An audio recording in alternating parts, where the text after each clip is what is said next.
But PCC and Cascade together represent what community colleges do best, creating opportunity, meeting workforce needs, and serving as true community hubs. We're honored to welcome you here tonight, and we look forward to the conversations ahead. Thank you. Our sort of brief intros: Tawna Sanchez, State Representative, House District 43, inside of the Senate District 22. I am also the Director of Family Services at the Native American Youth and Family Center, because that's what actually pays the bills, right? It's also what keeps me on the ground and making sure that I'm paying attention to what the actual implementation of some of the legislation that we pass in the legislature does to people.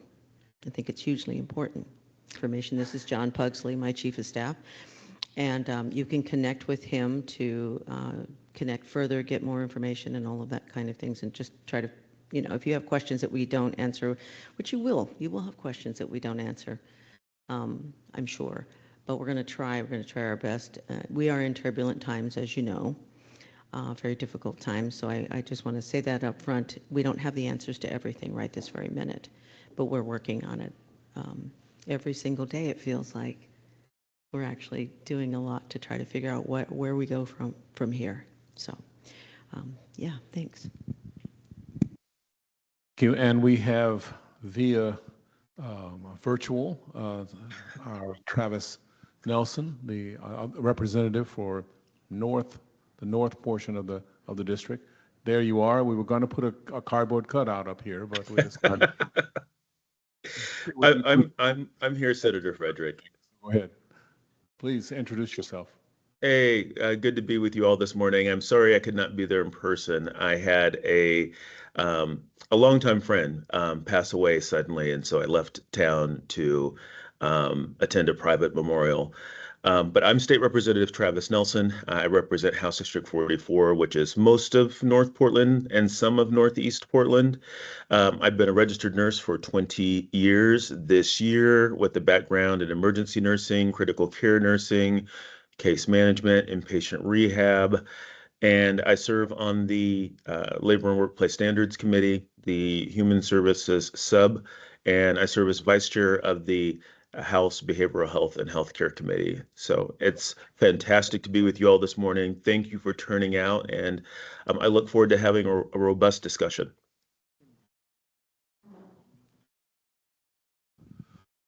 Thank you, John. Thank you. Thank you, Representative. If you'll hold on a second, I wanted to make sure that we recognize what committees we're on. Travis did, and he was ahead of things. Why don't you go ahead? Well, as Ways and Means, I'm the co-chair of Ways and Means, and I co-chair audits as well. So I get the fun job now. I was also on the Interim Transportation Committee. So, again, more fun.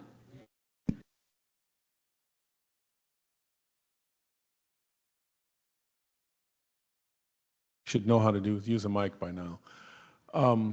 Yes, I'm on the Ways and Means full committee. I'm on the Ways and Means subcommittee on education, the Ways and Means subcommittee on natural resources. I'm the chair of the Senate Education Committee. I'm on the back on the Transportation Committee. I'm on the Interstate Bridge Committee. I'm on the Quality Education. I've forgotten how that's titled, but it's basically the Quality Education Review Committee. I'm on the Legislative Research Committee. I'm a Majority Whip in the Senate, and I'll tell you, the person who can probably finish up for me is standing back there in the check shirt. He's my Chief of Staff, Nathan Soltz, and he always sort of counts them for me as I begin. I've been reassigned to the Transportation Committee as of last week, which was an interesting phone call. But that's what I'm doing. And before we get going, I did want to say something. Some of you know the name Michael Chappie Grice. I don't know if that name sounds familiar. I have sad news. Michael Chappie passed away this morning about 3:30. We had an award ceremony for him at the Portland Public Schools school board meeting on Tuesday. Yeah, Tuesday. I was coming back from Seattle, and the traffic from Seattle is not something you want to deal with.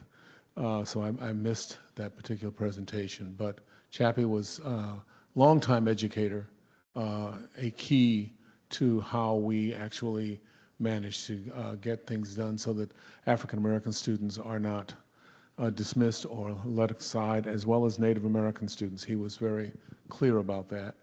He is a longtime, he grew up here. He and Ken Berry, who many of you know, and Jeff, getting his last name. Anyway, they were a trio that I'll remember it in about 6 minutes. Jeff Brooks, they were the trio, and they helped begin the Martin Luther King Day celebrations that have been going on here in Portland for quite a while. He passed away. I have to say that I considered him one of my brothers, and he really was determined to make a decision, make a difference in this city and in this community, and he did. His legacy is really strong. So just ask that you keep him in mind, keep it, as we say in my faith tradition, keep him in the light. So thank you. Senator, as mentioned by Representative Sanchez, my name is John Pugsley, and I'm with Representative Sanchez's staff. I've been there for almost 5 years now. And just a reminder, if you have cards that you're filling out for questions, my colleagues Nathan and Amy Beth will be collecting those. I will be reading the cards to get answers from each of the legislators. Hopefully 2 to 3 minutes per legislator is the time frame that we're asking for. And then my friend. And then we will do a round robin. Those of you who've done this before, the last 15 minutes or so before our hard stop at 12 o'clock noon. Starting out with the first question, which I have to pull off of my phone. Representatives and Senator, can I count on your support for the 1% for wildlife bill again in the short session? It was House Bill 2977. You all supported it in the last session and it almost made it through. I believe this was the lodging tax bill for wildlife.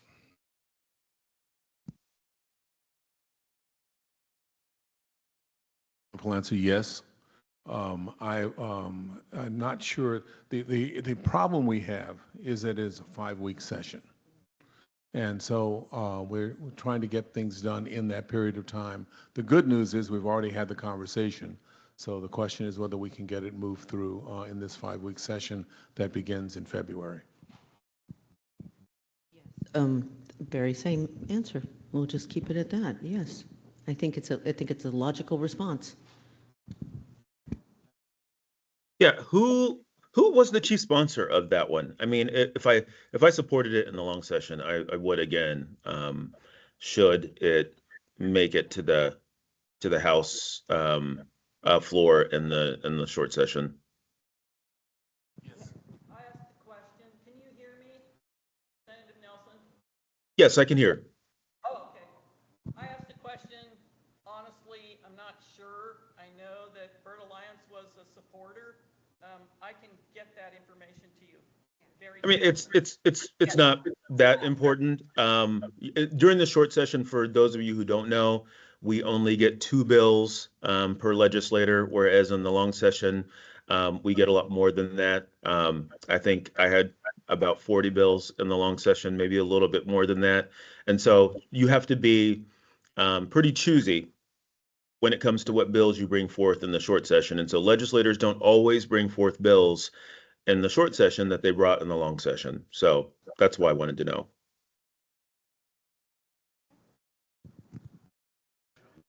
I can tell you, just because I just scheduled a meeting with them, Oregon Wild is making the rounds during legislative days later this month to talk about plans for the short session. And I forgot to mention, we are recording today's town hall, and it will be available through Representative Nelson's YouTube channel, and we will make it available through our newsletters if you're on that list. Legislative process is the category for our one question here. What specifically has or will be put in place to track the implementation of bills you pass to ensure they actually realize their impact? This is something we talk about a lot in our office. Well, I don't think, I think that's almost a legislator by legislator situation. And I really encourage people to do that. This is part of the reason I personally don't have more than 10 bills every session, because I don't want to lose track of them. Not saying nothing to anybody really, but that's just me. I think it's important to be able to long-term look at the bills that you passed and move forward with them and pay attention to them ourselves.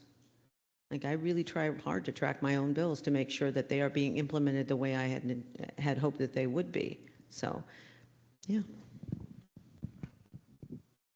I applaud you on your 10 bills. You also happen to have not just staff, but you have a huge amount to deal with your Ways and Means Committee meeting. So the assignment. So it's I would hope you would not have more than 10 bills, because you wouldn't have enough time for anything. This is an issue that I think that I'm particularly concerned about on a number of levels. I do a lot on education, but I do a lot on other issues as well. And it's difficult at times to track how well an agency is actually doing the things that you brought forward. We have, in fact, one agency that I'm going to be particularly curious about regarding a bill that we passed with money we put along as well. And it's clear that they were supposed to hire people to do this investigations, and guess what? They never hired the people, and they've had more than a year to do it, and the investigations are being delayed by a year and a half to 2 years. That kind of thing is just simply unacceptable. But I wouldn't know that unless somebody else came forward or I was specifically looking at it. So I'm looking at how we can track that. There are other issues that I've been tracking for some time because it's a reality that folks will not necessarily push along on something that they are not completely given into. So we have people in just in different places that are not doing some of the things that we really want them to do, and we've got the policy and the money for it. So that's the kind of thing that I'm particularly interested in education, in economic development, and a number of other areas, healthcare, et cetera. So I'm going to be looking at that. It is a process that is difficult because we are there for 5 months, and then we leave. And then we're there for 5 weeks, and then we leave. And we have interim situations, but we don't have committee meetings, and we aren't gathering information during that time. So it's just the nature of our process in the building that we've got to find a way to adjust. So I'm sorry, Travis, hang on one second. I do want to say that part of the things that are in fact in place, aside from legislators following up on their own, there is the audits committee, which I am co-chair of.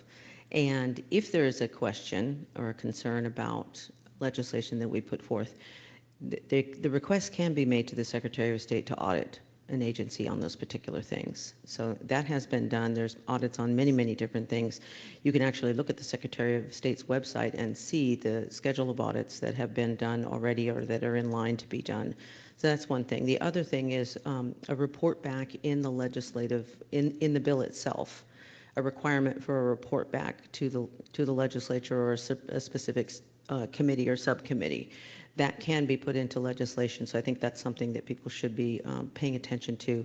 So that way we do get an actual report back of whether, how the implementation is going.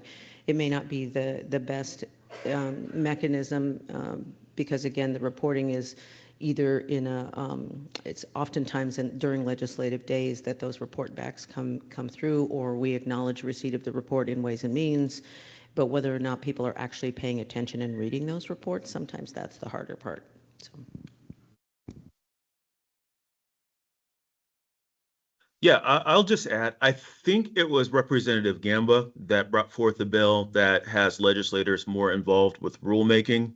And so that should help some as it relates to legislators having more input into how bills are being implemented. There's another thing that many of us were fighting for this session, which would have given us a second legislative assistant year round to really help with that. Unfortunately, that did not make it across the finish line, that proposal. But that's also part of the reason why most of our offices have a year-round staffer to help us track where implementation is on our bills. I have meetings just about every week on top of the work that I do full time outside of the legislature to meet with folks in community, meet with staff, have conversations about where things stand with implementation. So it does vary by legislator. I try to be on top of that, and my staff does as well.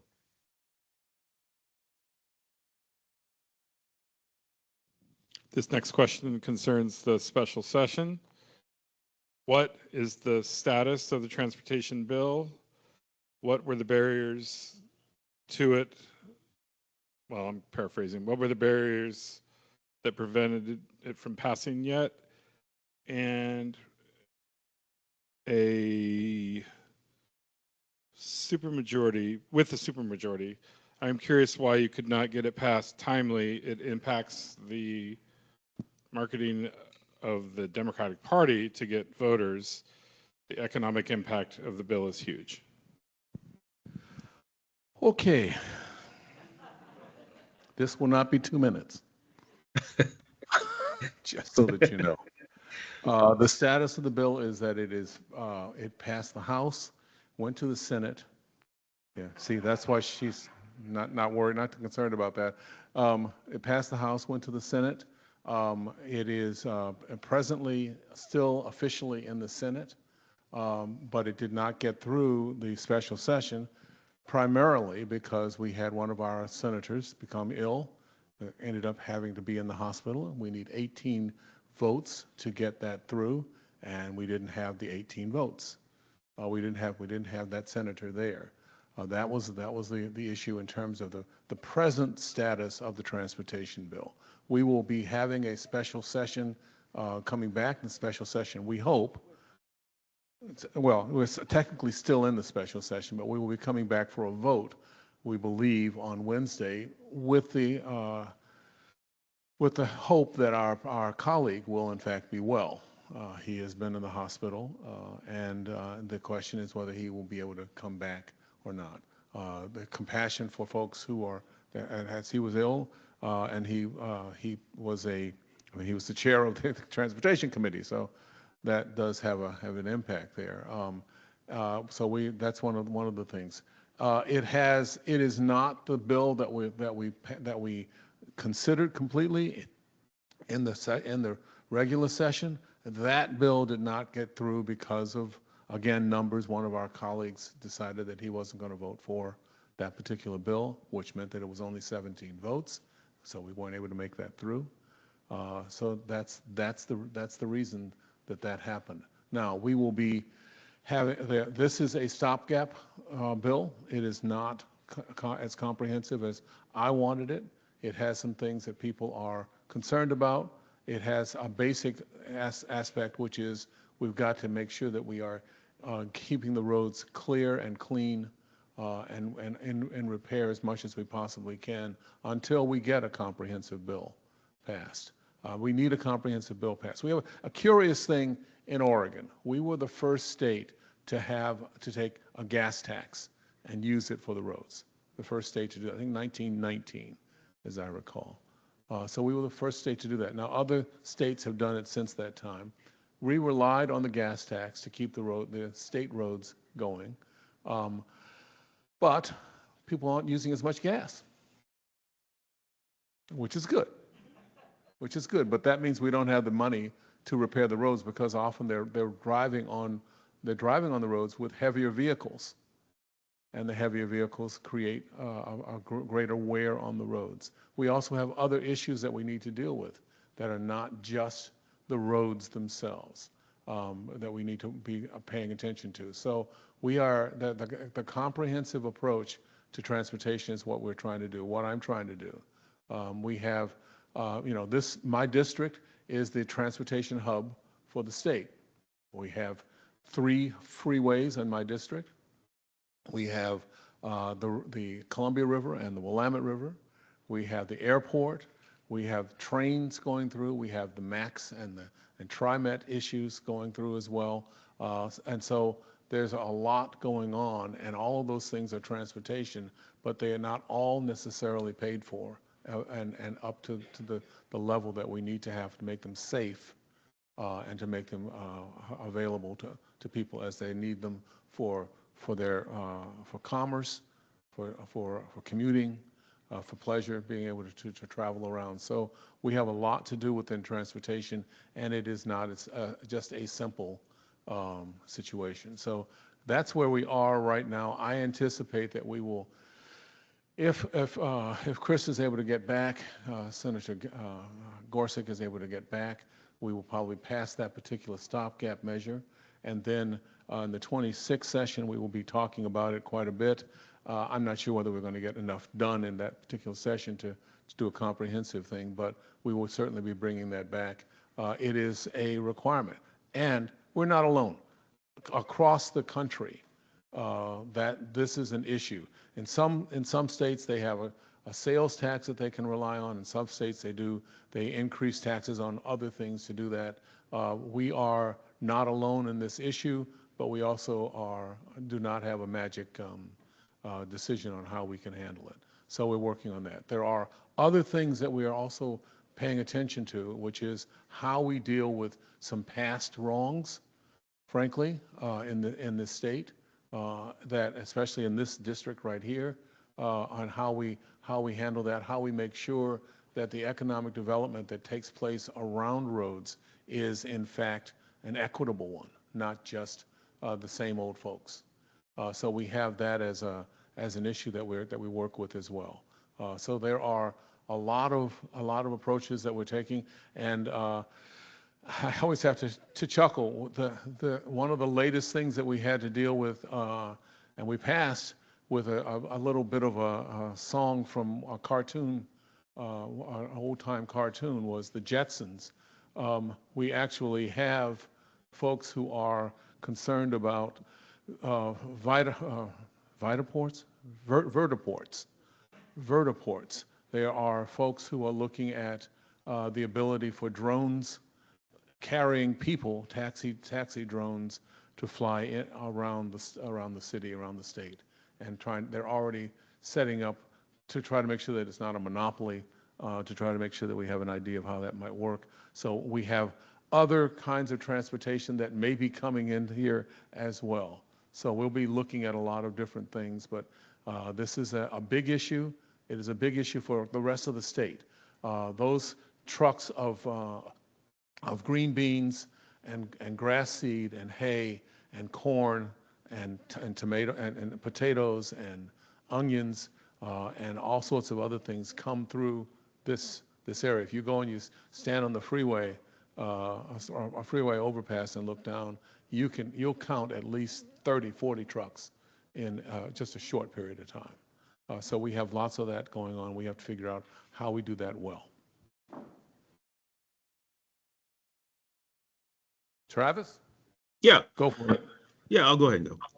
I want to just start off by acknowledging the fact that I know that there's a lot of frustration with ODOT within the district, whether it relates to, graffiti that I've heard about on I-5 or the Columbia River Bridge project. Really just wanted to acknowledge that and let you all know that I did speak to that frustration in my floor speech on the House side. That said, we got to get a transportation package across the finish line, not only to fund ODOT, but to fund the county system and the city system. What a lot of folks don't know is that the revenue that goes into the Oregon Transportation Fund is actually split 3 ways. ODOT gets 50% of that, and the cities and counties get 20 and 30% of the remaining money. So it's basically split 50-50 between ODOT and cities and counties. So us not getting something across the finish line would mean that the counties across the state would get hit hard, and PBOT would get especially hard. And so we absolutely had to do something. Also on the House side, I can just tell you that there were a lot of games being played. Part of the question had to deal with not getting something done, making the Democratic Party look bad. Well, that was the goal of certain leadership on the other side of the aisle. During the last day of session, we were denied waiving, suspending of the rules in order to get something across. We even just boiled it down to just a little bit of a tax increase on the very last day of session. Didn't ask for Republicans to vote on that necessarily, but they would not even suspend the rules to let that happen. That's why nothing got done on the last day of session. If you recall, on the very first day of special session, we were supposed to start in the morning and we didn't finish until the evening, and that's because the minority leader on the other side of the aisle told us that she was going to ensure that we had enough Republicans to make quorum. And then when we all got there, she reversed course on that. And so we had to wait while leadership negotiated with the Republicans to get basically to a deal that would have them give us enough Republicans to meet quorum. We've got 36 Democrats in the House, which is technically enough for Democrats to pass an increase to the gas tax on our own. However, quorum is 40 votes, and so we would have needed 4 Republicans to meet quorum. So that's how I'm going to respond to that answer, to that question. There's a lot more that I could say, but I'll leave it at that. And I think that's probably most of it, really. Tawna, did I get anything wrong about what No, happened on the House no, side? no, absolutely not. No, you did Okay. not get anything wrong. And but that is the unfortunate reality that we are in. Many times people are very frustrated, like, you have a supermajority. Why can't you do this? Why can't you do this? Quorum is the biggest issue that we struggle with. Making quorum, we are required to have 40. To even be able to start the session, we have to have 40. And if the Republicans want something or don't want something, they become that really, really hard block to move. So that is the sad reality of the situation. I'm really hoping that we can figure that out soon enough, and or really help people understand that despite the fact that this is really beneficial to those folks' districts, everything that we're doing, let me just say, many, many times we're trying to move bills that have tax implications or money implications in some way, shape, or form that are actually very, very beneficial to rural districts, to Republican districts. They simply don't want to do it because they feel like that means that they're passing a tax or something, and they can't be seen as doing that, even though they know it benefits their communities, which is really, really sad. And I'm going to say a couple more things. Sorry. You're absolutely correct. One of the issues that we dealt with is part of this bill is looking at how we audit and keep track of what's going on in ODOT. The history of ODOT is such that we have seen for decades issues of just lack of trust in what ODOT's saying and doing. The plans are, and part of this bill tries to speak to that. It doesn't guarantee anything, but it tries to speak to that and would change the leadership as well as really track how things are going. Second thing I didn't mention, and Travis, Travis knows this very well. We're looking at needing to do things in terms of the bridges in North Portland, the ability for folks to get off the St. John's area in the case of an emergency. And we have the potential of an emergency is really severe when you're looking at the oil and gas tanks on the other side of the river and they're on land that would just easily fall apart in any sort of earthquake. So, and getting people out of there is only a couple of routes, and those routes include bridges that are not as sturdy and available for folks to get out. So we need to do that. I think that we're going to see some significant support for things, but we do not have. It's not just that our colleagues on the other side of the aisle are struggling. They also, you rarely have any comprehensive presentation reports on what really is going on in the Capitol and what goes on for folks.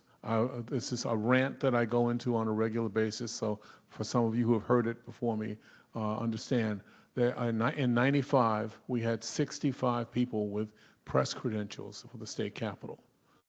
This year, we had 15. So people are simply not getting the information. And my former colleagues, when I was a television reporter, we had bureaus in the basement of the Capitol. Now, the basement, of course, has been closed for the last 5 years, but before that, in 2009, those bureaus were moved out. None of the commercial television stations in Portland had bureaus in the basement of the Capitol anymore. So you're not getting a day-to-day understanding of who's there, what the policies are, and what the process is, because there's no one there. They show up only when only when there's a confrontational situation or a conflict. That's it. And so all you hear about is the conflicts. And that's unfortunate, but it gets people believing that all we're doing is fighting, and we're not. 94% of the bills we pass are unanimous or with small opposition. So it's that kind of thing that you need to understand is actually going on. But it's difficult because if you're in a community, in a small community, you're not getting the television news about what's going on. You're not getting a radio or newspaper because those communication vehicles no longer exist. Just think about that when it comes to any of the issues, whether it's transportation or education, healthcare or housing.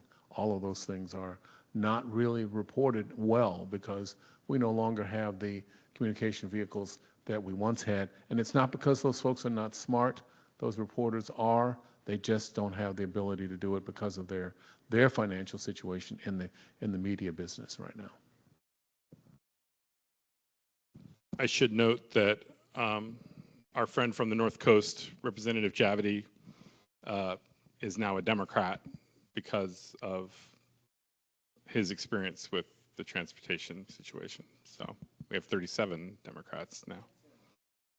Yeah, in 1098. Yeah, I don't want to, but yeah, you can read about it online. The bottle bill. The bottle bill, as you know, has redemption centers that cause major problems for surrounding neighborhoods, drug use in the parking lot, fighting, property damage, and involvement of law enforcement and first responders. Neighbors are frightened to enter the areas. Do you have comments on this? Let Travis take that one. Yeah, I can start off.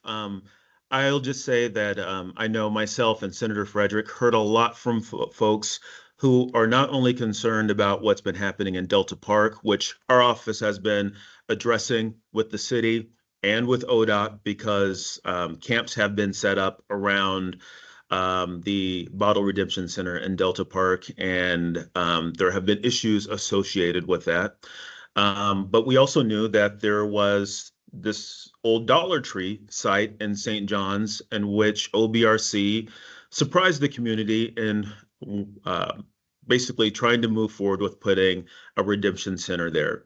Our office intervened. At one point, we had a table set up where we tried to find a collaborative resolution, and we were unable to find resolution that way. And so we brought a bill this session to address the bottle drop issue and got commitment from OBRC to drop their effort to put a redemption center and there in St. John's. And we also got some language put into statute around legislator notification before OBRC moves to put a bottle drop location in a legislative district. So there's a lot more I could say on that, but I will be brief. That's kind of the high level overview, and you can feel free to reach out to me or my office if you want more information. But just know that it's something that's been a high priority for my office, and I'm glad that we could stop the Redemption Center from going into St. John's.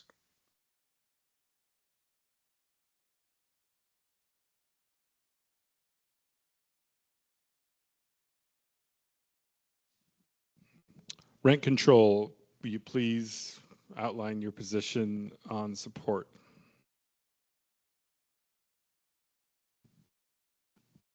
Well, that would be an interesting battle.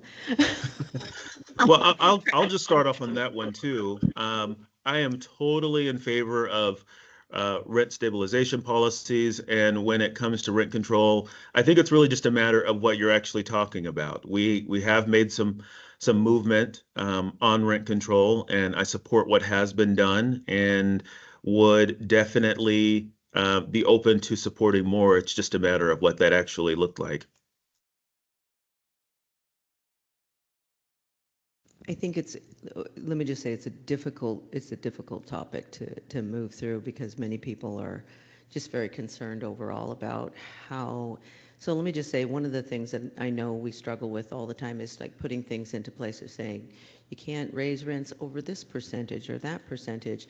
And then somehow or another, somebody's always making a workaround. And so sometimes the workarounds tend to be harder.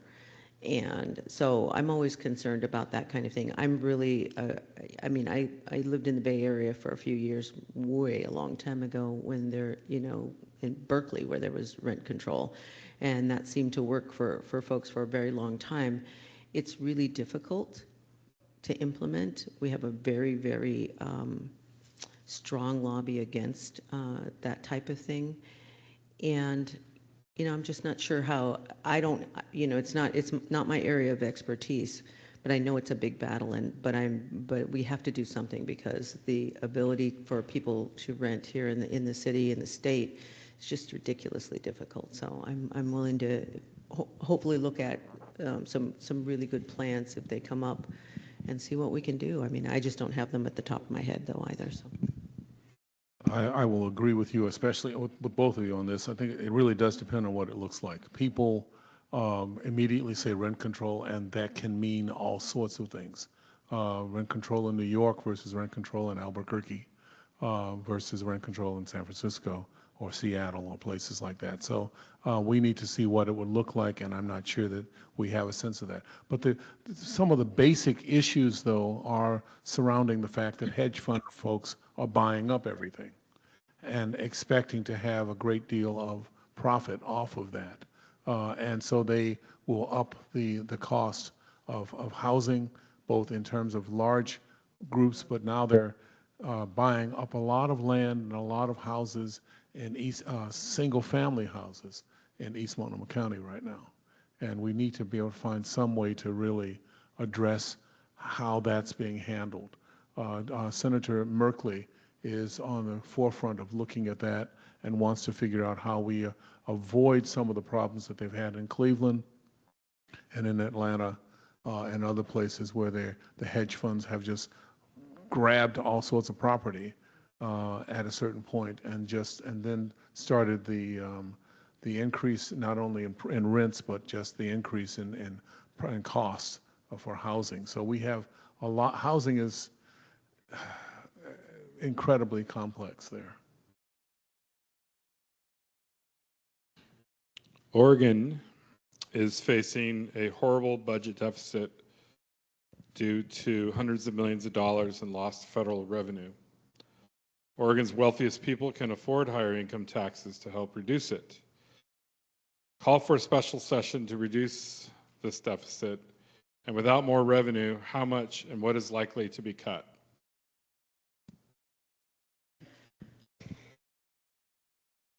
The HR 1, because I refuse to call it that by that stupid name, Thank you. Is part of that bill is not just the impacts to OHA and DHS. It is part of the federal tax policy, of which unfortunately we were not able to disconnect from during this last session. That is a huge part of it. The implications beyond that are the impacts that will happen to SNAP and to OHP and that type of thing. There's a lot of different pieces in that we are trying to figure out. Because we didn't have, and we knew this was going to happen, this was so very frustrating, is that we didn't know the full impact and all of the details and how the bill would finally come out until after the session ended. So we couldn't do a whole lot of work up front to figure some of those things out and mitigate any issues we had. There was just no way to do it. So I will tell you that one of the ways that we can manage the deficit is to be able to do the disconnect in the short session. And what I understand is that, I mean, it's a difficult process. Obviously, we didn't pass it in the regular session. So if we're able to pass the disconnect in the short session, that will help us.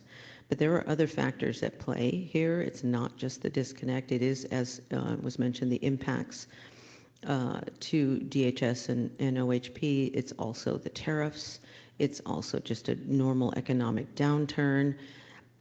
I don't think, and let me just say again, getting back to that piece that we talked about earlier with the transportation package, it is quorum. And if we can't get quorum in a special session, there's no point in doing a special session. Oh, if only I could entirely. Basically, the taxes that are, well, let me just say, there are many things in the current tax structure in HR 1 that would do different things, essentially not, would lower tax liability on the higher income folks. And, many people were, like, I have this conversation with people on the ground all the time. Well, what about the no tax on tips piece? That's a good thing, right? No, it's actually not. And it's for a very short period of time, and it's not going to be implemented, I believe, until 2027. And so to me, that felt like an effort to pull people in and basically bait and switch you. It was like a bait and switch kind of thing. So if we were to disconnect, which we do every 2 years, essentially choose to disconnect or not based on what we know the tax structure is going to be, to disconnect from that would say that we're not going to implement those pieces within the Oregon tax structure. And if we do that, which I think is a great thing to do right now, because that's part of the major reason we're in the deficit that we're in right now, is because we did not do the disconnect. We would not then implement some of those pieces into Oregon law right now, because right now we go along with what the federal government does in terms of tax structure. If we were to disconnect, we would then not have to do some of the pieces that HR 1 would require of us. But because, again, we were not able to pass the disconnect, we are subject to those pieces. And even if we did do a special session, there's this period of time. I mean, we would still be on the hook for 2025, the tax structure, right? And even if we did it going forward, there might be pieces that people would object to. But I think, overall, the country has, been convinced in a way that these are going to be really good things for them when, in fact, they're not. I mean, we were all convinced that the kicker was a good thing for us, right? When, in fact, it is not. I mean, it is not a good thing for us. We have to figure that part out, too. When I came into the legislature almost 10 years ago now, I was sort of like, taxes were not the primary thing in my brain. Like, I almost didn't want to know anything about taxes. I mean, I knew I had to pay them, but I didn't want to know. I mean, I didn't think that, like, I was going to have to get into this conversation about them. But they are really a big deal here. They are how we pay for all of the things that we have. And the way we have set up taxes here in the state of Oregon has not been beneficial to your average Oregonian. It just hasn't. Our personal income taxes are very high. Our property taxes are inconsistent, and we have no sales tax. We are one of very few states that does not have a sales tax, and we have the kicker on top of that. We have not done ourselves any favors by the way we structure our taxes. And I feel like every single day I learn more and more about taxes. And I want us to try to really work hard in the sessions in the future to figure out how we restructure Oregon's taxes, because we can't keep going like this. We will continue to be in a deficit if we do. Yeah. I'll just say, Tawna, were you done? Yeah. It's hard to tell.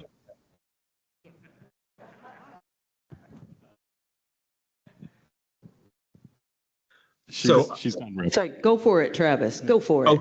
Okay. I will just say that we are going to have some hard choices to make in the future. Well, first of all, as it relates to wealth tax, that's definitely something that I'm open to having more discussions about, but I don't think that there's the appetite for it in the legislature, and I don't think we would get quorum for a special session where we just talked about that. But we're not just looking at millions that we're going to likely have to cut. We're talking about billions. One estimate that I saw said that we are going to lose $10 to $15 billion as a state because of what happened at the federal level. In Oregon, we've actually done a pretty good job of ensuring that, if people don't get health care through Medicare, their job, the military, that OHP, there's a good chance that they can get coverage there. That is in all likelihood going to end and be scaled back. We're either going to have to, well, it's probably a combination of both cutting people off of OHP and leaving them without health care coverage and dialing back benefits. We don't know what that looks like yet. I think I stated earlier that I'm vice chair of the House Behavioral Health and Healthcare Committee. There's a lot of conversation right now about what's going to happen on that front, but make no mistake about it, this is awful. The impact of the big, beautiful bill on our state is going to hurt Oregonians, and it's going to hurt the least of us. And what's sad to me is it's probably going to have a disparate impact on rural Oregonians who voted for the people that chose to make these cuts. Because if you look at a map of Oregon and who's getting the Oregon Health Plan, disproportionately, it's folks in rural Oregon that are on OHP. In some of our rural counties, it's more than 50% of the population that's on OHP. And so we're going to see a big impact all over the state because we have no choice but to cut. Our state has to balance its budget, and the federal government, the party in control right now, made choices that are going to lead to people being less healthy in our state, and that really saddens me. Well, thank you, Travis. I think you're right on that. And I'll go back to something that I said earlier. Many of the people in those counties with 50% on OHP don't know that. They assume that the only people on OHP are in my district. Yeah, I actually saw an interesting stat, Senator Frederick. I think it's more than half of the people on OHP don't know that they're on Medicaid. And we probably have some fault in not making sure that that education has been done, but people don't connect the Oregon Health Plan to Medicaid. They think that they're on a different type of insurance, and unfortunately, their health care is going to get cut, and it may surprise some of them. Well, it's again, it's a part of the media issue that people are not being told that. I will never forget the sign at one of the protests for supporting the present administration that said, "Keep your government hands off my Medicaid." You're sort of amazing. The other thing is we've got another strategy. We've got to recognize that this is a strategy, and it happens not just in healthcare, it happens in a number of other things, and that's things are not working. So we're going to make sure that they don't work. We're going to take money away. We're going to prove that it doesn't work. We're going to take money and strategy. And that's a long time strategy that we've seen, not just in Oregon, but across the country, but certainly in Oregon, in places like, the DEQ has its own problems. But if you have a DEQ doesn't have enough people to go out and test, and then you say, look, there's poison going on out here. Why isn't the DEQ doing anything? And the DEQ doesn't have the people to go out and check it. This area is exactly that. We have two monitors in this area. One is right over here at Jefferson High School. And then there's another one, I think now, that moves along the ridge there, near Swan Island. And it's a portable one, but it took a long time to get that. So when you have something that took place several years ago, where we had what was it, not recycling, but a center, a company that was getting oil and redoing oil and cars and things. It blew up. It's right up here off of Killingsworth. No, off of Killingsworth. Yeah, Lombard. Yeah, it blew up. Big cloud of black smoke covers the area, and it took hours for people to even know what was going on, whether they needed to move or not, because we didn't have people here to do something about it. This is an issue that we continue to deal with, and it is tied to what we have, what resources we have available, what taxes we have available. And so we're going to have that conversation, but it's a struggle because the narrative is you're not supposed to tax anybody for anything. You're supposed to get everything, but you're not supposed to tax anybody for anything. And you have in education, that's a clear situation. I grew up, and maybe some of you did as well. I didn't have to pay for playing sports. Kids now have to pay for each sport they play. I didn't have to pay for uniforms. I had a freshman band, a junior varsity band, and a varsity band in my high school. All of those things were available, but we no longer have that. When you say that to some of these kids, some of the kids now, I have a young lady who lives down the street from me, and I'm telling her about this, and she's just going, "Are you kidding me?" Pulled the yearbook down for my wife's school. It was called Madison at the time, and she's looking through, and she's got 9 different languages being taught at Madison at that time, in 1965. Not 9 different languages of kids coming in, but they had classes in those languages. They have 3 now, and that's the kind of thing. I think they have 3. They may only have 2 now, but that's the kind of thing that we have. We were able to have the resources coming from the communities, coming from the people who were making the money to be able to do that. They were able to pay, and that was something that we did in order to make sure that we had a strong environment when it comes to education and things like community colleges, for instance. Knowing, there's a reason why we have a Silicon Forest and a Silicon Valley and a Route 128 and a Research Triangle. And it's an interesting reason. It didn't cost that much to go to college. It was almost free college in many cases. We had people who were able to do that. We don't have that now.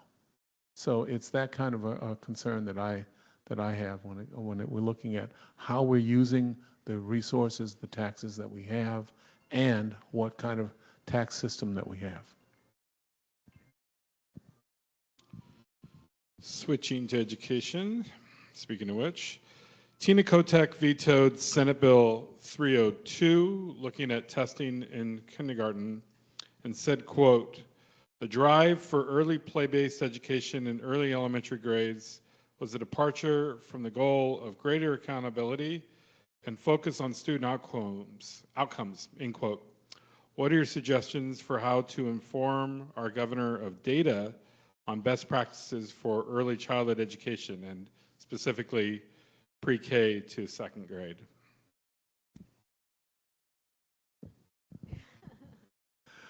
Yes, this is a significant concern of mine. I pushed hard. We have since the since the late 1990s been pushing for the belief that testing somehow tells us how well we're doing, testing as many kids as possible and as often as possible tells us how we're doing in terms of educating the kids. That's not the case. We know that it doesn't really show what they're learning or why they're learning it, and it certainly doesn't encourage learning, doesn't support the joy of learning. When a third grader asks me, when I grow up, will I be taking a lot of tests? That sort of tells you the sense of where things are. We were trying to, and I'm going to have more conversations with the governor and her team about these issues, the issues surrounding both the kindergarten assessments, which are there. They're doing assessments. We have the numbers, the impact of them, and whether we have too many, especially in local and small districts. The state doesn't have that many kindergarten assessments, but I will tell you that there are school districts, large school districts, that actually do kindergarten assessments the first time that the kid shows up in class. In the last couple of weeks, they show up and they're suddenly having to do tests. Both now it's often electronic tests, but they're spending time doing testing rather than enjoying learning, being in the classroom. That's a significant issue, and so we need to really be looking at how we handle that. What we want them to do, and this comes from being a former teacher, we want them playing. I mean, if you look at the school systems, the education systems across the world that do well, the first thing they do when the kids show up in a classroom approach is they play, and they get them to play. And by playing, they begin to understand what's going on. We aren't doing that. We have decided that what we're going to do is we're going to get those kids learning right now. I want your numbers. That's not the way it works. I was lucky enough to have a grandmother who taught sharecropper kids. She decided to do that in Mississippi and in Missouri. And she taught them their letters, their numbers, their shapes, and their colors. But she didn't do it by putting a sheet of paper in front of them and saying, this is what you're going to. She played with them. And play is the key element there. So I want to make sure that we do. And this is not a nice idea that I came up with. This is clearly developed research, and it shows the impact. But instead, we have decided that we're going to try to do something that's easy, and easy is to count test scores, test numbers. We've got to change that.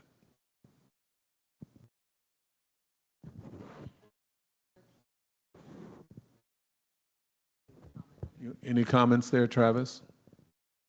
No? Okay. Yeah, I don't have a whole lot to add. I'm actually not extremely familiar with that issue or the reasons for that veto.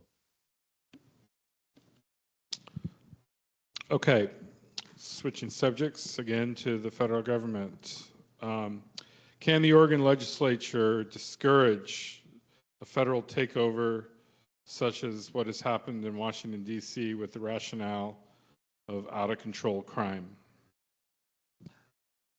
I think the governor and the mayor of the city of Portland have been very, very clear.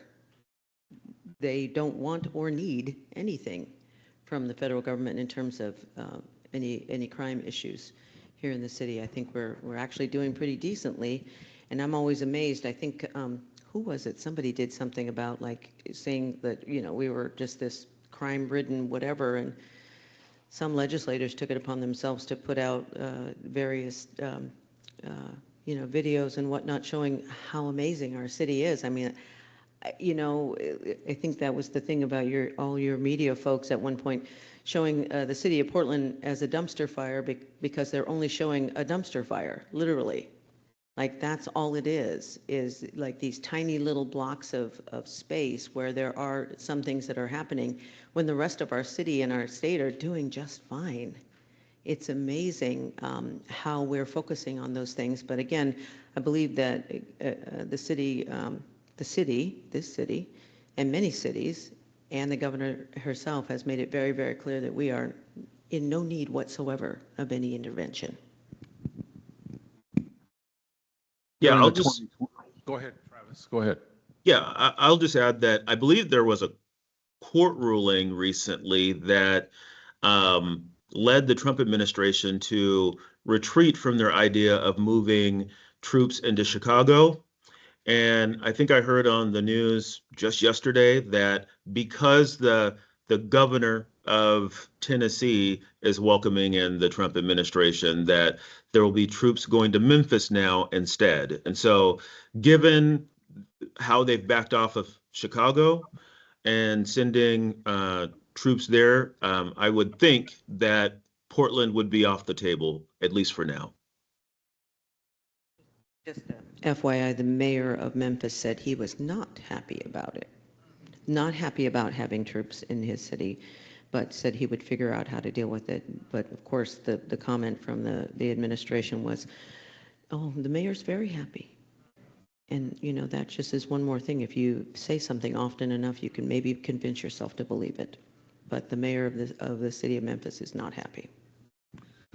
We had a dress rehearsal in 2020. We had the federal folks come in for several days.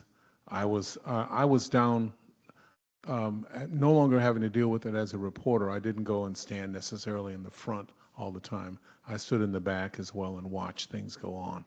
And I've been doing that in the previous demonstrations. Remember, we had the Proud Boys walk through and create all sorts of havoc for several years before that. And I watched them and figured out who they were. I mean, I could recognize them. So when we had the 2020 demonstrations take place and the feds showed up, coming up in the back of the group in cars were Proud Boys that I recognized before.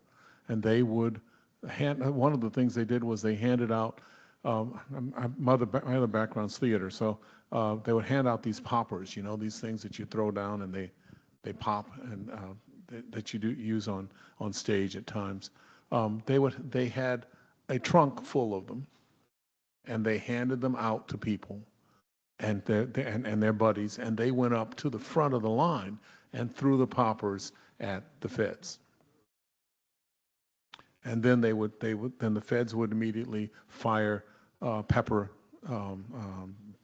spray or pepper bullets towards the crowd. I got hit myself while I was there. So you get that kind of thing taking place, and my former colleagues in the media hear the poppers, and they're sure that something's going on, and so they run on that. And then they go and they take a look at the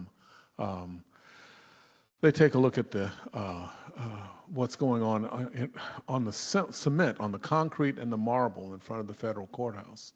Remember, we're not talking dirt or trees or anything. And those Proud Boy folks would look over, wait until they saw a camera, spray things on the concrete and light it, and you saw the fires. And so it was, I mean, I was watching all of this. This was a dress rehearsal there, and we had another dress rehearsal, if you remember, in the state capitol when they decided to break in. It was same sort of approach a year or so before that. So we have this going. We know what's going on. We know how they're doing it. We've got Proud Boy folks that live out in Welch's area, in Washington County and Yamhill County. They're in concentration in camps that they work on. They show up with their trucks. They fly through Welch's and Sandy and come into Portland to create as much havoc as possible. They want some sort of military response or violent response. They're desperate for that because he wants to be able to then declare martial law. That's what's going on here. That's the long-term vision that they clearly have. So we've got to be careful and watch what's going on with that. The mayor has made it clear, the governor has made it clear, every state state elected official has made it clear that there's no need for that, and we also made it clear that we know what they're doing. This is not a surprise. Agents provocateurs have been around for a long time. I've dealt with them pretty much my whole life.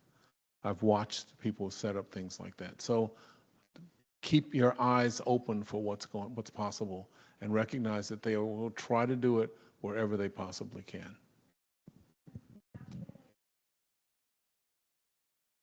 Yeah, well, you know, the crime rate isn't what they're looking at. They aren't really caring about. And we do have issues in terms of homelessness, and we do have issues in terms of other things. But that's not there.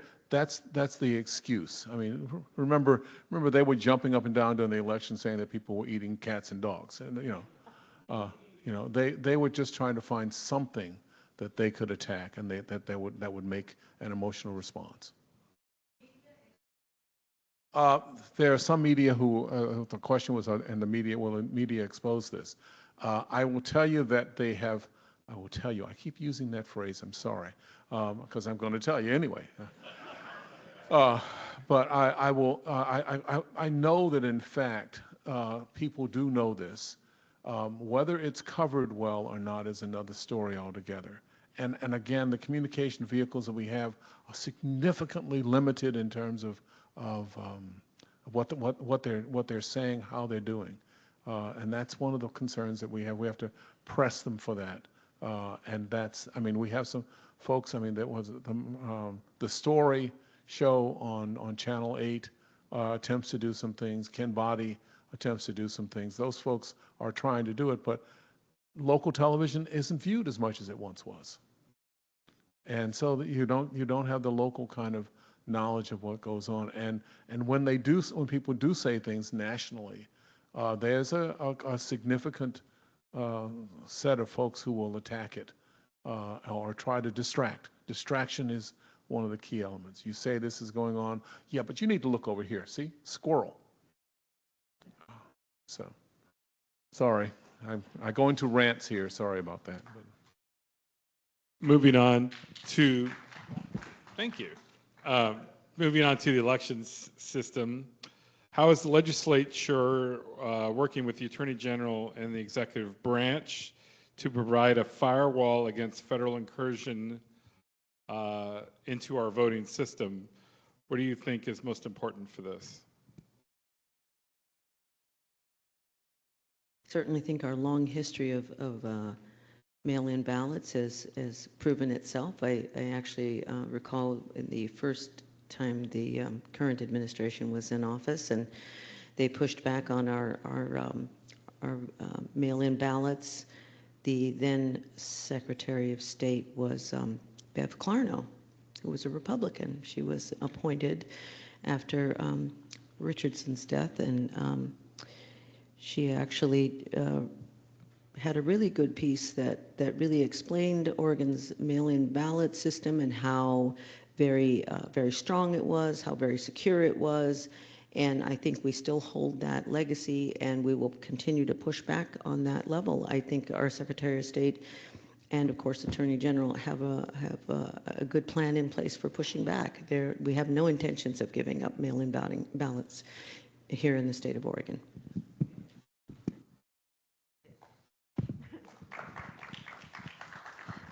You should also know that, I mean, that we have processes that look at auditing, something that other places do not have, and we also are tracking the access to voting machines and the system, because it's very clear that they now believe that they can adjust anything in terms of the vote and nationally. So we should be, I mean, what I'm hoping is that we actually have folks in other states really taking a look at that.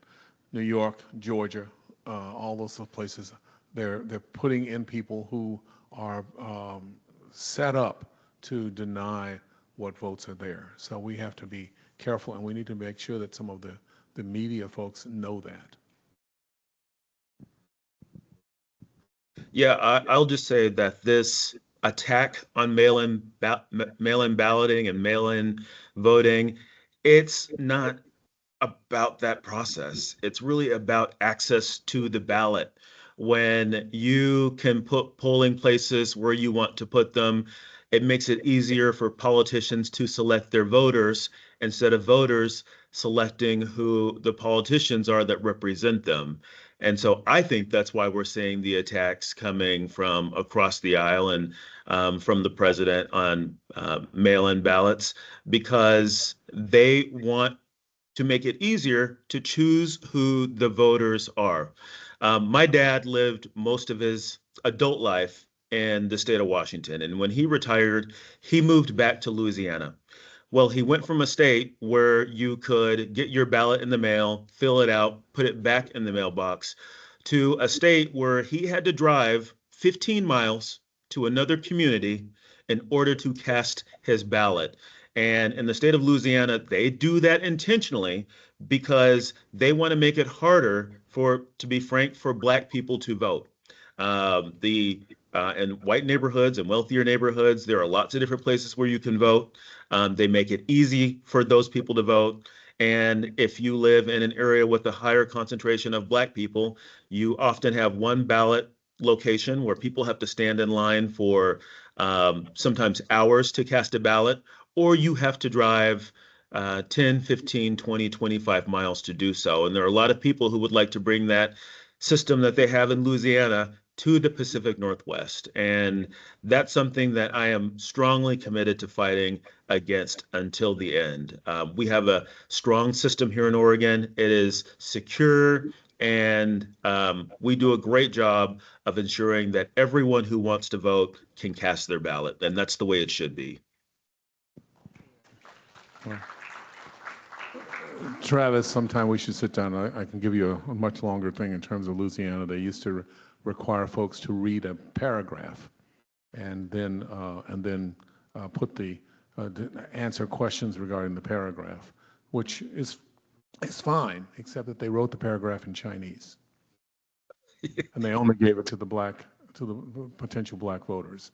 And I have that information there. So it was something that they did. They've been trying for different things, closing the DMVs in counties, and then especially counties with Black folks in it in Alabama, and requiring driver's licenses in order to get there. My mother made it a point of, at age 88, driving people around so that she could get people there, which was a little bit of concerning for us because she didn't drive that well, but she went out and she picked up people and took them to the ballot. So you have, I mean, there's been a long tradition of doing that. It's one of the reasons that we had the Selma March, and why I demonstrated when I was a kid was for voting. So we have this as a long time thing, and it's continued, and we've got to figure out. We have to keep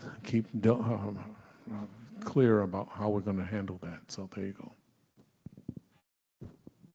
Moving on to food security. Last session, none of the bills aimed at providing food for young Oregonians passed, including school meals for all, food for all Oregonians, and the student basic needs package. What are your plans to address food insecurity for children?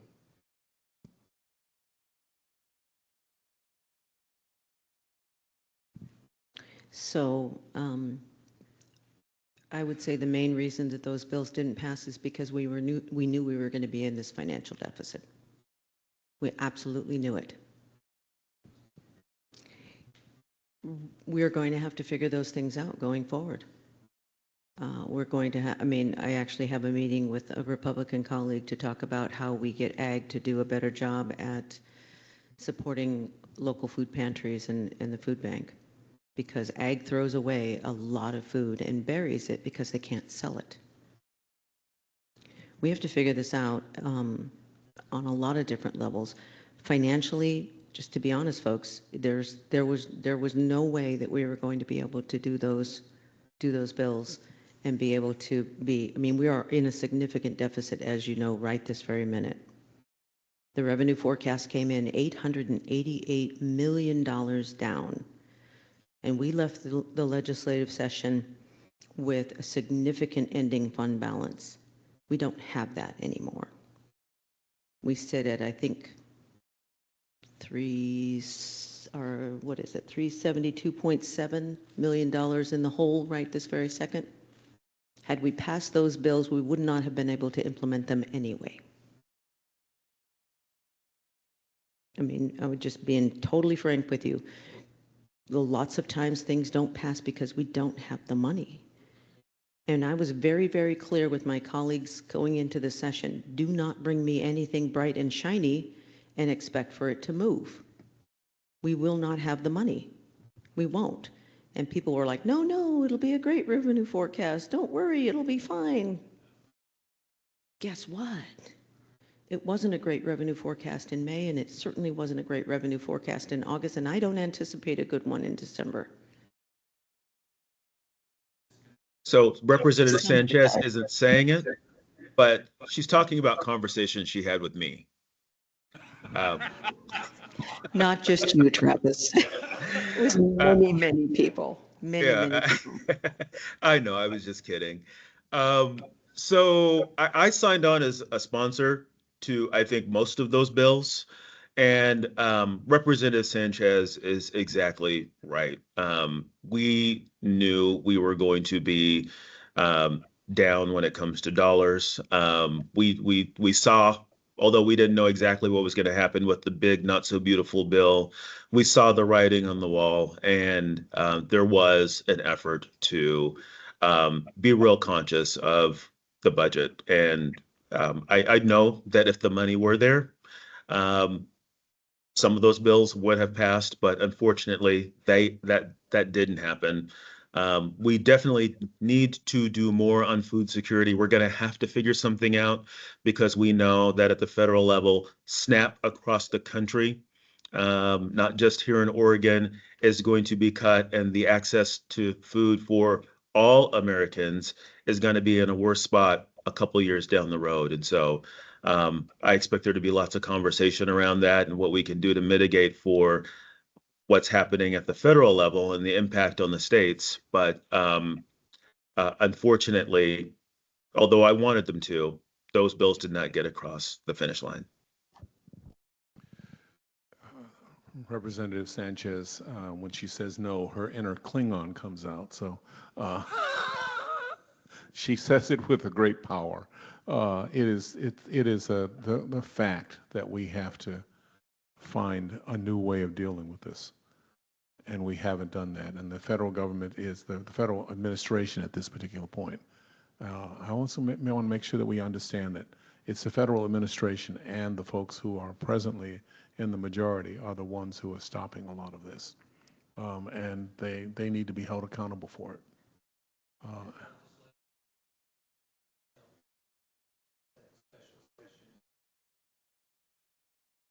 Quorum. Well, we can call ourselves in, but if we don't have a quorum once that takes place, a constitutional amendment. That it's underway. There are folks who are underway trying to do that right now, but it's a constitutional amendment, and so that has to go to the voters eventually, and that's part of what one of the things you will be hearing about at least. I'm sorry, we can't actually answer questions from the crowd here. We're not supposed to. If you have a question, can you please write it down and give it to John? Thank you. Okay. Switching to vaccinations, will the legislature act promptly to get Oregon able to authorize COVID vaccinations like Washington State? So we actually printed out, or did we print out the, no, we weren't able to do it. Okay, so there is online the frequently asked questions about COVID vaccine access. And as I was talking earlier to this gentleman, I sent a text message to the governor asking for what is the, what's the plan here, and just letting the governor know that the current process for getting prescriptions does not seem to be working for folks, even those over 65. And the governor's response is, we are devising a plan to have a state response to lack of regular federal guidance. RFK Trump caused disruption, announcement next week. Lost 27 people due to COVID. Friends, relatives, classmates. And my wife has long COVID. It is a personal thing for me, very simply. It's not just an academic one. It is a personal situation. I'm pushing for the governor to do whatever she can. And the other folks across us, as we have a Western Alliance. What was it called? Somebody called it the Ocean Alliance. We still haven't gotten Alaska in there yet, but we've got to try to find some way to do that. But yeah, we're going to have to do that.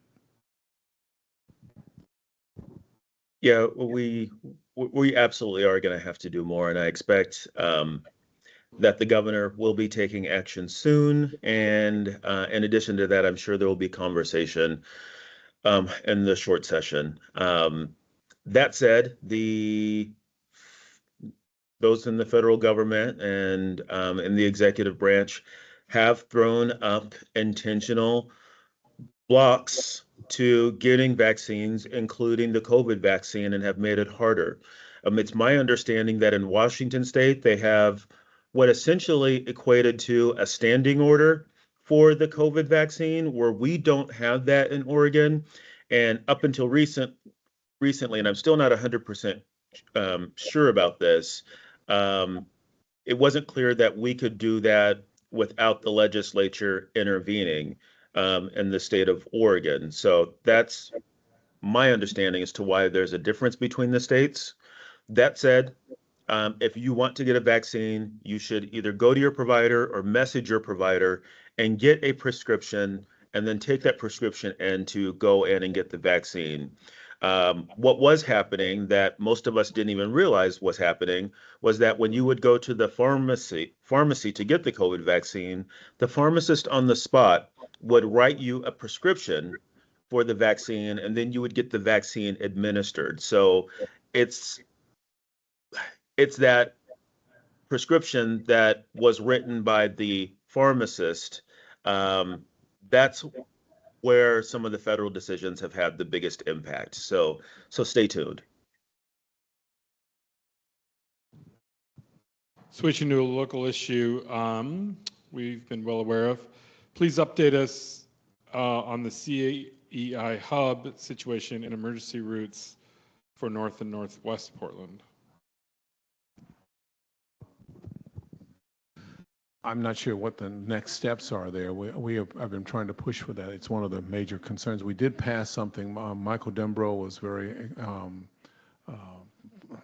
effective in getting some things done regarding the CEI hub, but we still need a lot to do. This is the thing that I was mentioning in terms of of having those bridges available for people to be able to escape from the peninsula if needed be, and so that's part of that. But the CEI hub are all those tanks that are there on the other side of the St. John's Bridge, on the west side of the St. John's Bridge, and the pipeline that comes through there.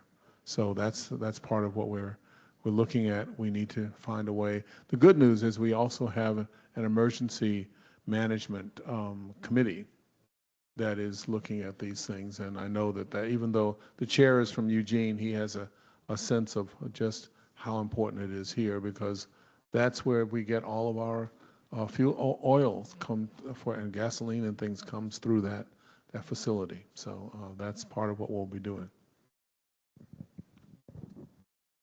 Yeah, did that question come from Donna Cohen? Are you there, Donna? For those of you who don't know, Donna has been a longtime advocate for ensuring that there are safe routes out of the outer peninsula in the event of an earthquake. For those of you who do not know, the CEI hub are those large white tanks that line the Willamette River when you cross the St. John's Bridge going into Northwest Portland, and those tanks are either full of fuel or capable of being full of fuel. And in the event of an earthquake, that soil that those tanks are on most likely would liquefy, and those tanks would either explode or fall into the Willamette River. And so there are a lot of folks in community, again, myself, Senator Frederick, who've been advocating for doing something about that danger. The conversation has continued to move forward. Unfortunately, there has not been a lot of dollars put behind that conversation around the CEI hub. We thought we were going to make some progress on the emergency route situation out of St. John's this session. Representative McLean, who's one of the co-chairs of the Joint Transportation Committee, had committed to starting the ball rolling on a conversation about getting a study started, which would lead to improvements to Columbia Boulevard leading out of St. John's. But those conversations stalled when we did not pass the transportation package at the end of session. So just know that conversations continue. Our offices will continue to fight, but there's significant challenges there. Alrighty, switching to behavioral health, I am very concerned about Care Oregon cutting access to out-of-network providers. It will impact over 15,000 Oregonians with the current shortage of providers, and Care Oregon cutting 24% of its behavioral health providers. How will you address access to mental health services for our state? Travis, do you want to start there? Or? Yeah, I can start there. Look, I don't like what's happened with Care Oregon. I don't like the cuts. I do know that our CCOs, which Care Oregon is one of them, is having significant challenges. And to be frank, what's happening at the federal level with cuts to Medicaid is not helping our situation at all. We have committee days coming up in September. We'll have more committee days coming up in November. For those of you who don't know, committee days are a couple days between the short session and long session, or long session and short session, in which we get together and we have hearings about specific topics. I'm pretty sure that the conversations around Medicaid and CCOs will be a topic of discussion during our committee days this fall. But the financial challenges really make things difficult, especially with the additional pressures that we are receiving from the federal government. And like I said earlier, we're in a position to where we do not want to have to cut, but we're gonna have to cut because of what's coming down on us from the feds. For those of you who don't know, I've been one of the before I was elected, I was a huge proponent of single payer. We passed House Bill 1098, which I was a chief sponsor of a couple sessions ago, that tasked the Universal Healthcare Governance Board with coming up with a plan for single payer healthcare in our state. They continue to do some good work, but what has come down from the Trump administration has made everything around healthcare, including behavioral healthcare, a lot more challenging than it would have otherwise been. The federal government did not have to make these type of cuts to healthcare in order to give billionaires tax cuts. Drives me nuts. So, thank you for that, Travis. Let me just say, in the last 5 years, the level of inflation and costs for everything has gone up so significantly.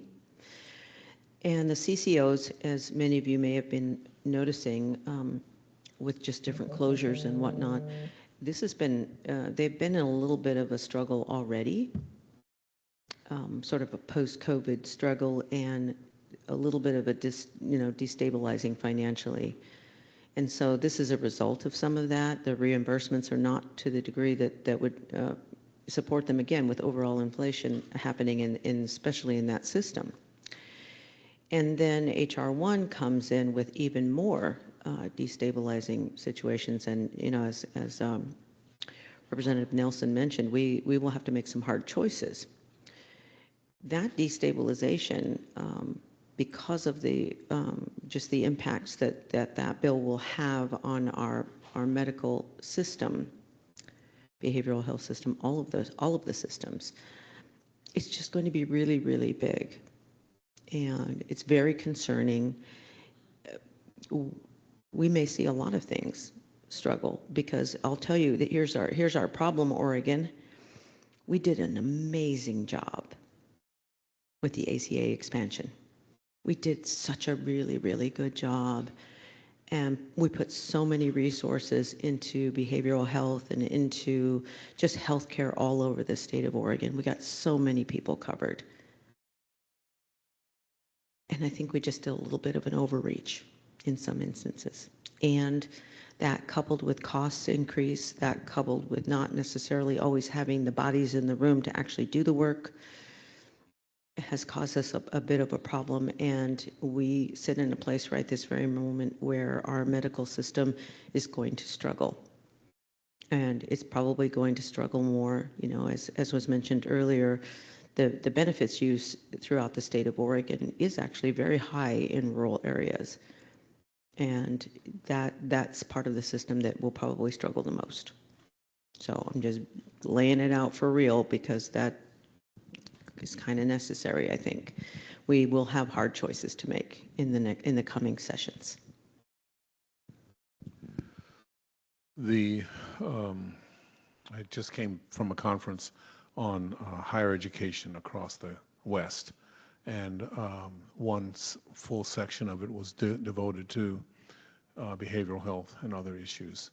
It is a common situation across the country, but it's also an issue for us, and we've attempted to do things as best we can.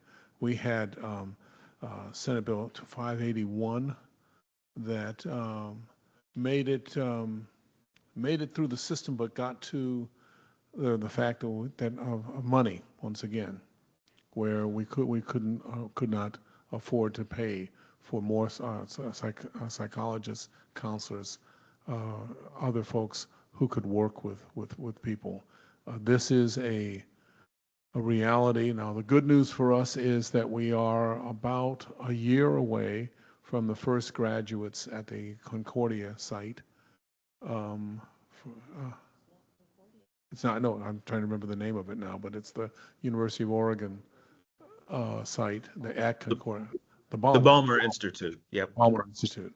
And it's going to, we have at least some things in the pipeline for folks, but they aren't there yet. I got a chance to be part of the Student Success Tour several years ago, and the most, I don't want to say damaging, but one of the tour public hearings that everyone stopped and held their breath for a bit was when a third grade teacher talked about how she was very effective in getting kids interested and excited about math and science and history and writing.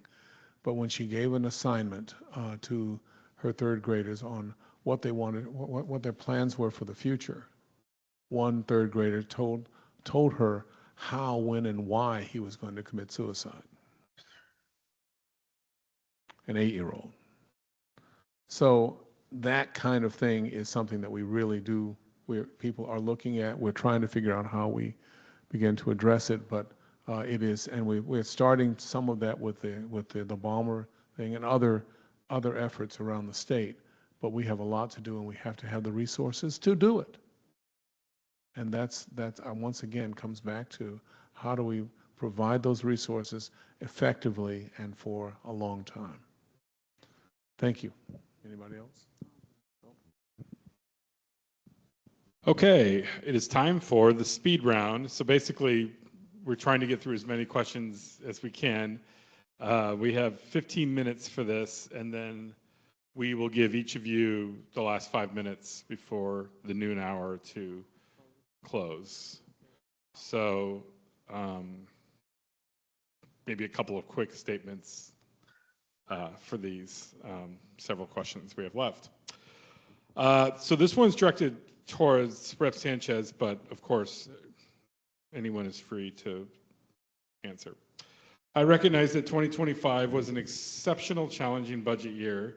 Changes in the federal government led to uncertainty and not much funding for new programs. But the climate crisis is here and impacting Oregon communities through increased heat waves, floods, ice storms, increased wildfires, and higher utility bills. We cannot afford inaction. How can we ensure that there is long-term sustainable funding for vital climate programs to save lives, like heat pump deployment programs and community resilience hubs? Repeal the kicker, pass a sales tax. Sorry, folks, on a sales tax on non-essentials.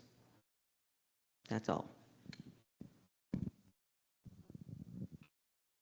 It's a difficult one, but I would say also make sure that you know that you pass those concerns along to people outside of the metro area, so that your relatives and friends, or even your people you work with, they know that you're interested in it. Not that you're trying to convince them of something, but that they know that you're interested in it. It is a key element to not be trying to evangelize that just to say, this is where I am.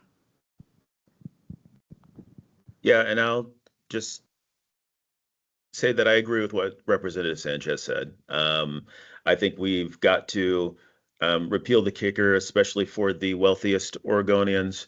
And then we need a sales tax on luxury items, yachts, and comparable items like that should have a sales tax attached to them. I think that's one way of us taxing the wealthy without necessarily taxing their wealth. If we can't do that, let's tax the things that the wealthy people buy.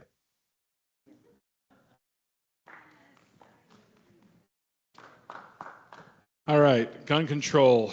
Oregon leadership flies flags at half-mast for victims of gun violence. Yet House Bill 3076, which was the ability to create state oversight for firearm dealers, seems to get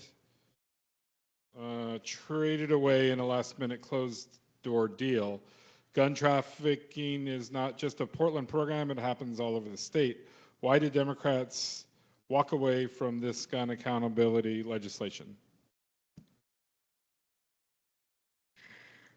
Well, I am not in those conversations, but what I do know is sometimes it really is about how we can move things, because we will be stalled out at the last minute and not move things at all if we are not, if quorum is threatened to be denied, if reading of bills is a requirement, that kind of thing. Like we struggle with a lot of those things. It is often, I mean, again, we are in a super majority, but we are not in a super duper majority to where we can just do this on our own. It is the reality of the situation. The quorum is a big deal, and they can walk out on us anytime, and they do. They have many times. So that is a big deal, and I know people don't think that that's, relevant to the situation. It is very frustrating, but it is, in fact, a big part of what we struggle with. Yeah. And I'll just add that although it absolutely stinks, deals do have to be made to get a lot of times to get the best possible thing that we can get across done. The Democratic caucus, we are not a monolith in much of the way that the Republican caucus is, especially on the House side. You have everything from socialists in the House Democratic caucus to former Republicans. And so although we have 36 Democrats on the House side, we're just not all the same. We don't all agree on how to move forward on different issues or different bills. I can just tell you, on any given bill, you're likely to see 3 to 6 Democrats not supporting it for whatever reason. And so just because we have 36 Democrats doesn't mean we're going to get everything across the finish line in its original form. Legislation is difficult, it's hard, it's one of the most taxing things that I have ever done. That said, at the end of the day, our caucus did do a lot of really good work. Do we need to do more on gun reform? Absolutely. Do I think we will continue to move the ball? Yes. But unfortunately, we didn't get as much done last session as folks wanted us to.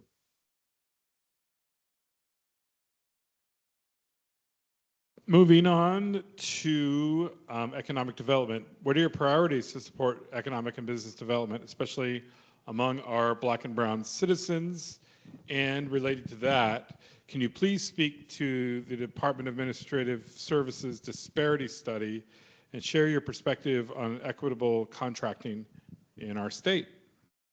Well, you're asking for a short answer to this, right?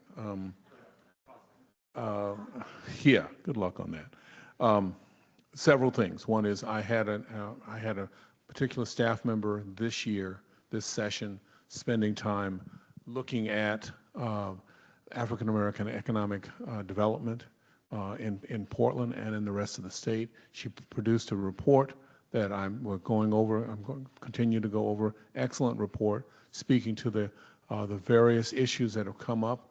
Obviously, going back in history and looking at exclusion laws, but also the redlining and all of those things, as well as looking towards the future. What do we need to look at in the future? And that includes some economic development and support for contracting, for other businesses, for the Rose Quarter issues, as well as, I was going to speak to this later, but I'll say it now. I had 4 programs that I was pushing for that we were dealing with at the end that did not make it over the line. One was a program the SEI had put together, housing issue. The Williams and Russell site, if you go by the Williams and Russell site, you will see that that's underway. We still need to try to continue that and make it takes place. There's a Soul District sort of incubator for folks to get economic development, economic efforts there, and of course the Rose Quarter. And if you were lucky enough, they opened Albina 1, the apartment complex there, just north of Broadway, on what is it, Fisk? Flint on Flint there. It's an excellent program. So economic development is a key element for what I want to do, and we'll be continuing to work on that because we have to bring folks to a level of support, and that's what I'm going to try to do. We were able to, hang on one second, Travis. We were able to get the TAP, the Technical Assistance Program, back in Business Oregon's budget. So that is specifically for minority-owned businesses. Yeah, I think we definitely have to do more to support small businesses, minority businesses, and ensure that there are grants and supports for them to get off the ground. It has been unbelievably difficult to do anything that closes racial disparities in the Capitol, given the United States Supreme Court's decision on affirmative action in education, which that decision, for those of you who don't know, went well beyond education and pretty much impacts anything in government. And so figuring out how to get that done has been challenging, but that's work that I've been a part of. Also, as it relates to economic development and seeing small businesses thrive, we've got to do more to ensure that we are getting people housed, that we are getting garbage off the streets, and that we are keeping our community livable. It's a big part of the reason why I've made a lot of noise around getting the graffiti off of I-5 and getting garbage cleaned up, because that stuff impacts how people feel about where they live. It impacts where people think about starting a business. The very first thing that I did when I got to the legislature was advocate for funding for a new North Portland Aquatic Center. And that aquatic center, I think, is scheduled to break ground here in the next year or two in North Portland. I've also advocated for revamping of George Park in the St. John's neighborhood, and work on improving that park is going to start here, I think, in the next year-ish. And so doing that work of making our communities livable so that businesses will want to start up and thrive is a big part of how I think we continue to encourage small business development and economic development in North and Northeast Portland.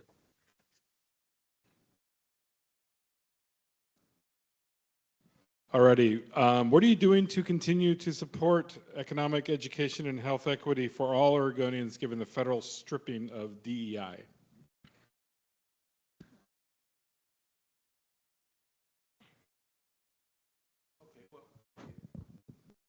The one thing that we actually have going for us, frankly, in Portland, in Oregon, is that when I started in the legislature, there were 2 African-American folks in the legislature. People of color at that point. There are now 24. That makes a difference when the issue comes up on the floor. We have people who jump up and down and believe that somehow their culture war will make it so that nothing will happen. That doesn't happen with us. People are actually saying, no, you can say this, but no, that's not the way it works. And so that makes a big difference there. Now, we still have a lot to do. We still have to make sure that folks understand that, again, one of either distraction or complete falsehoods about what's going on are dealt with, and dealt with immediately. I ended up in an interesting conversation in a committee meeting on education with one of my colleagues from the other side, and he continues to write, frankly, spurious kinds of things regarding diversity, equity, and inclusion. And that's the other thing that I make sure that I say. I don't say DEI. I say diversity, equity, and inclusion. So you're against those things. If that's what you're saying, well, say it out loud. Don't use it as an acronym so that no one can really understand it. So that's part of what I try to do. I think the continual effort to say it out loud and recognize what actual diversity is, and what actual equity is, and what actual inclusion is. Because I think that that's so much broader than what your average person would even think about tightly in their head. Because that includes people with disabilities. It includes people with vision loss and hearing loss and other developmental issues. Like, it includes so much more. And it includes low-income people, rural Oregonians. It includes people who have less access than other folks. It includes so much more. And continuing to say it like that, and as we have done many, many times here in the state of Oregon in evaluating our many standards through our universities, through our educational systems, through all of our government agencies, to really say, actually, we meet the letter of the law, because we are, in fact, it's not a DEI as just an acronym that looks at us. It's a DEI that as a diversity, equity, inclusion that includes all Oregonians. So that's what's going to make a difference in how we articulate this conversation, how we address the issue of what that actually means to Oregonians, because so many of us fit that description.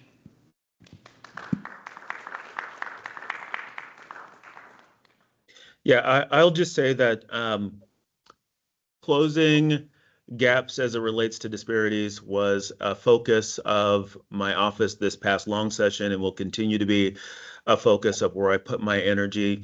There are multiple bills that our office led on and helped get across the finish line that I'm proud of. House Bill 2555 is one of those bills. It made the family sentencing alternative program permanent. Thank you, Rep. Sanchez. Thank you, Senator Frederick.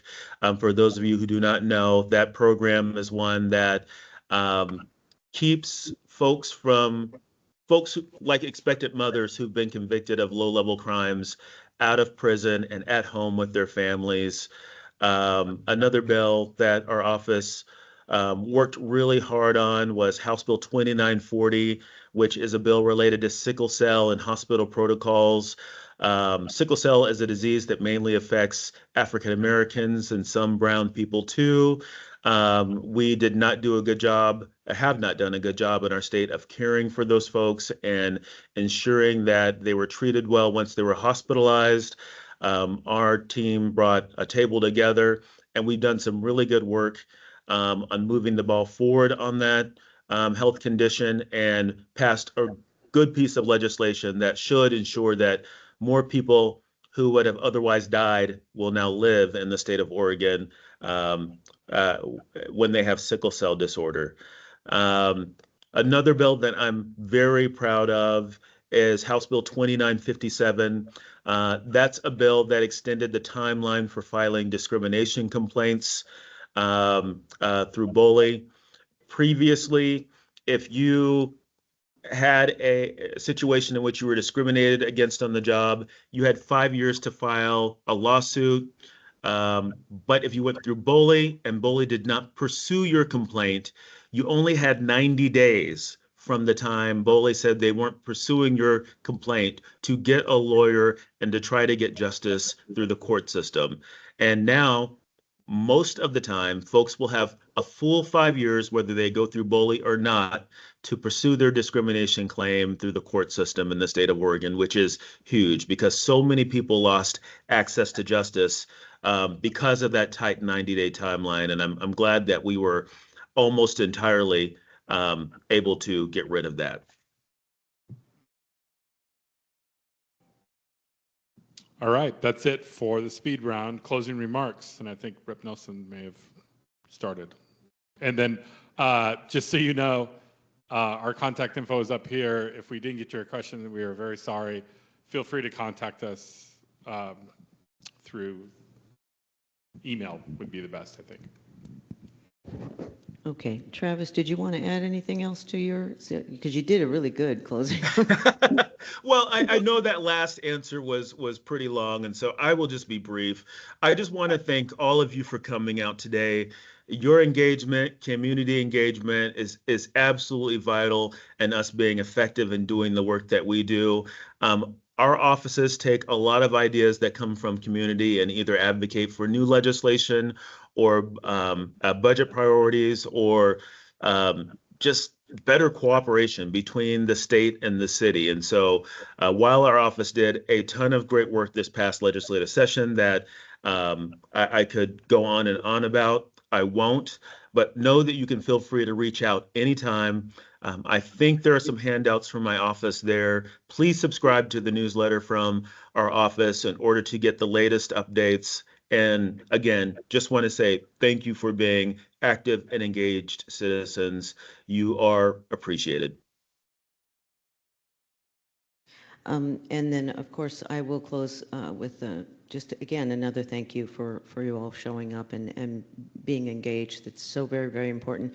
If you have questions about anything that we didn't get to, I'm going to leave my cards. And then, again, I'm going to apologize for having to bail on you right now and not have time for to have conversation or questions. Unfortunately, I have a community event that I am cooking for. I know it's actually going to, well, it's a thing. But so I won't be able to stay and visit with folks, unfortunately.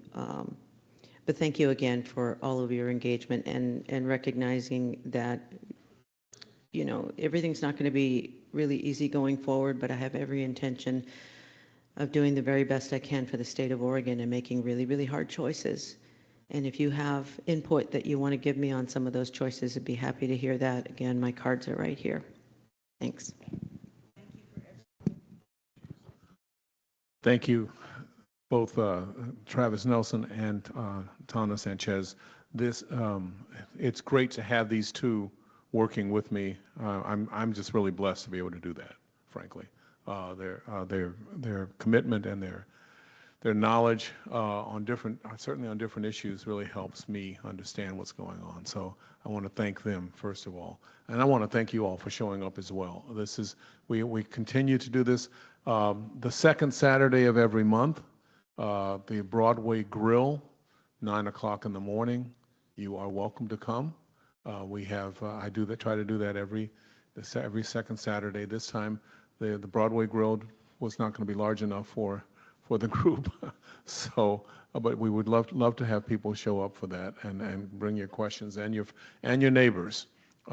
We have to deal with things. We need to understand, I think, that it really is going to be up to us to get people involved. I want to end on something that is a concern of mine, and I got attacked for it. So I think I must have touched a nerve while we were in session. We are facing a federal attack, and the president and other folks just really want to try to attack Portland and just the general concept. I mentioned that I was upset during the session about the Gestapo coming in, and that blew up things as far as some of my Senate colleagues. How dare you call these folks the Gestapo? They have now proven that that is exactly what they're doing and what they've done. But they couldn't believe it. They couldn't say anything at the time, or they wanted to dismiss it. They can't now.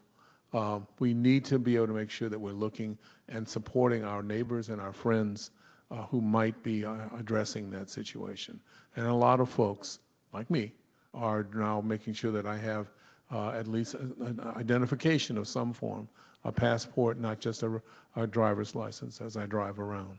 Because, anybody with brown skin, they're going to go after. So we need to be able to be clear about that, but we need to be talking with our neighbors, our friends, our affiliations. I always make this comment, and a couple of people are going to groan when I say it, but if you're looking at, if you're a stamp collector, talk with your stamp collector friends. Let them know that if you have a faith community, talk with the folks in your faith community, because we need to make sure that this is going on as much as possible.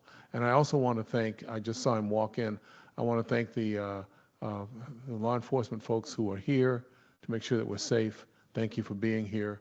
It's important. And unfortunately, a truism in our time with three of my colleagues who were threatened in the last couple of days. I've been dealing with 10 years now of very obvious threats to me and to my neighbors, to my family, but we keep going. I always remember that when I was tear gassed at age 8, it was not because I was doing anything wrong, but the college students who jumped in the car full of tear gas were trying their best to do whatever they could to make things better for the people who were there and the people who came after them. We're still trying to do that. That's what all of us are. That's why we're in this whole business. It is an attempt to make the future better for all of us, not just some of us. And unfortunately, that you have to say that these days out loud, because there are folks who believe that things are only for you and only for your particular small group. Not the case. This is for all of us, so that we can make a difference, so that we can look proud in the future about what's going on, because we stepped forward and said, hey, this is where we want to go and how we're going to do it, and we're going to bring everybody along. So thank you again for being here. It really makes a big difference.